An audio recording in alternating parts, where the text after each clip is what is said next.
I'm glad and we're thankful that the gentleman from Pampanga and Tarlac has brought up this matter.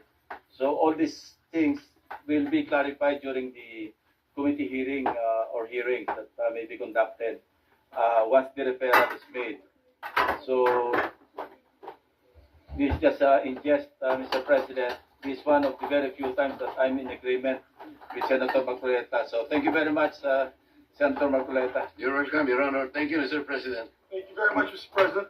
We'd like to congratulate Senator Rodante Marcoleta for very good points being made. Let's place that on record so that the public is watching. When a presidential appointee is appointed into a cabinet position, when Congress is not in session, it is called an interim appointment. Yes.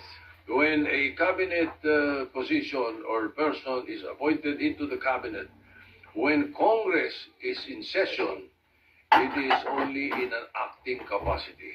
Yes. So it is correct, the point being raised by Senator Marcoleta. First, we recognize our distinguished colleague, Senator from Tarlac and Pampanga, no other than Senator Rodante Marcoleta to avail of the privilege hour. Senator Dante Marcoleta is recognized. Because the Constitution did not leave this to discretion.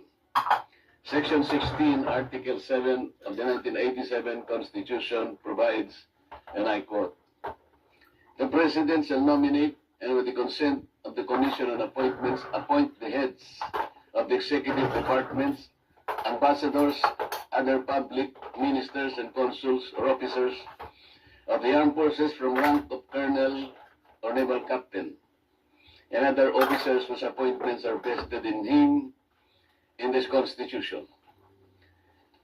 The Constitution is very clear, Mr. President. It compels the President to nominate or appoint heads of executive departments, among others, and